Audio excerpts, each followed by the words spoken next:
Well, for centuries, Rome has been the center of the Roman Catholic Church. Today, the Eternal City has also become the epicenter for a growing number of satanic cults. But the Catholic Church is fighting back, and an 88-year-old priest is leading the charge. George Thomas reports from Rome. In this predominantly Catholic nation,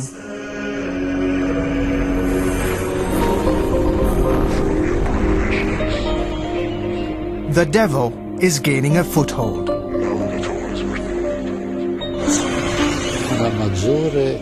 There is a greater openness towards the devil. In fact, Rome has been called the most Satanized city in Italy. Satanism and the occult are in fashion. There are an estimated 800 satanic cults operating in this country, with more than 600,000 followers. And their numbers are growing. The devil's diabolical influence is growing in so many areas of our society. He needs to be driven out. Leading the battle to drive the devil out of Italy is 82-year-old Father Gabriel Amorth. This is the room where I do my exorcisms. In a small room not too far from the Vatican, Father Amorth uses the practice of exorcism to drive out the devil from possessed souls. If a person is not violent, I let them sit in this armchair, and I do the exorcism here. If they're violent, I lay them down, and if necessary, I also tie them down. Amorth is the Vatican's chief exorcist and the driving force behind the Catholic Church's renewed campaign against the devil. He shows us where he works, but refuses to let us tape him confronting Satan. I also use oil. It's the oil used for Mass, the same used in a baptism, and I've seen that it works. Amorth says exorcism is God's true miracle to confronting the devil and his handmaidens. Medicine and science have cases they can't solve, but which are instead solved by exorcism. Inside the halls of the Vatican, there is so much concern about the devil's influence on this country that it has started offering courses on exorcism. Pedro Barrajon, a professor of theology, is teaching some of the exorcism classes. Our bishops need to know how to confront the devil. They need to know how an exorcism is conducted and how to help set people free from the influence of the devil. Italians got a taste of the devil's influence a couple of years ago when two teenagers were stabbed, bludgeoned, and buried alive here in the woods northwest of Milan. Members of a heavy metal band named the Beasts of Satan were convicted in the double murder. One of the victims was allegedly killed because she resembled the Virgin Mary. Despite the fact that the presence of the satanic world is fairly widespread, we only knew of rituals where animals were slaughtered. As to rituals involving human sacrifice, this was the first case.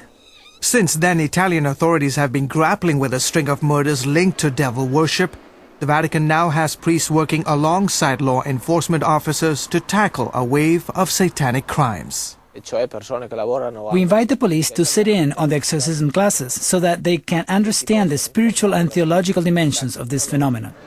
Many Italians are forsaking priests for magicians, fortune tellers, and faith healers.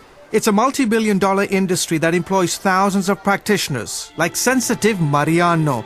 Sensitive Mariano, whose real name is Salvatore, claims he received the powers of healing and prophecy as a child. Today, he performs an exorcism on Esperanza, a troubled housewife whose life was falling apart until she saw Mariano on TV. Nel nome di San Benedetto ogni forma di male, servate speranza da ogni male, da ogni pericolo, fuori.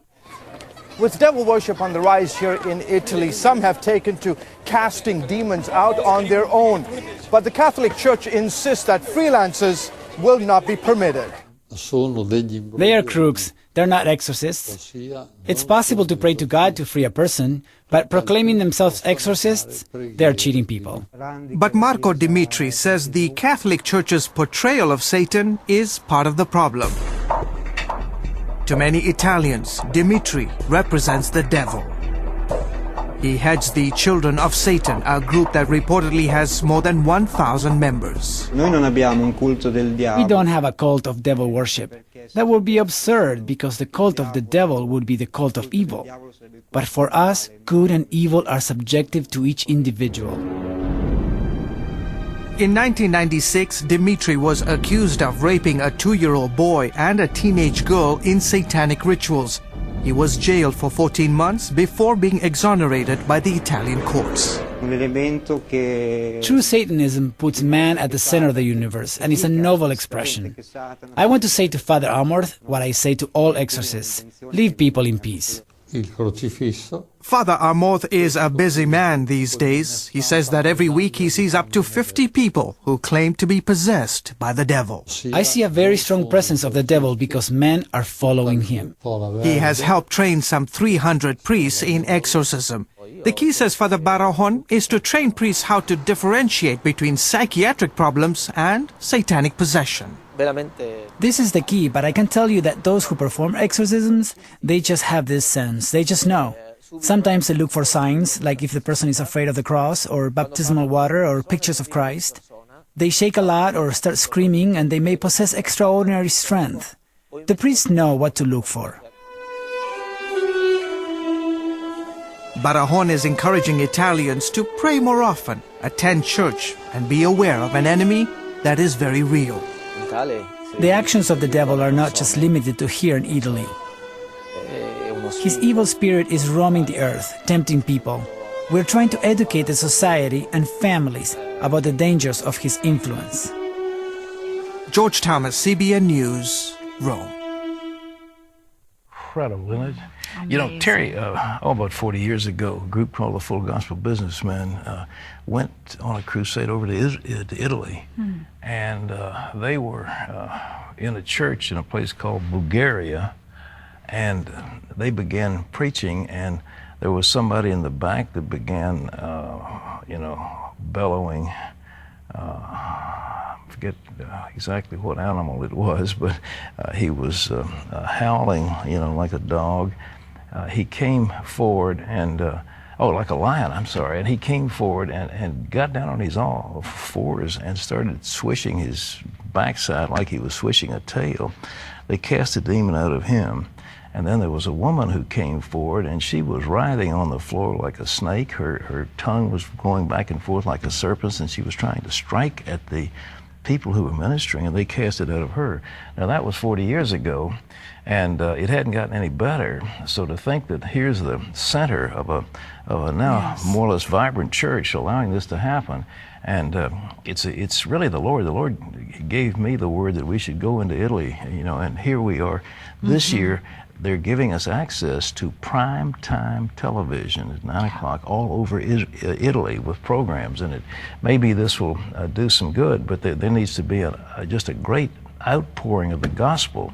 And, demons are real. There's no question about it. And these people suffer terribly. But just imagine somebody in a church service coming in on all fours and roaring like a lion, a woman writhing on the floor like a snake with her tongue coming out like a serpent. Well, and Italy is certainly a large enough country, but 800 demonic cults that exist there, that's astonishing.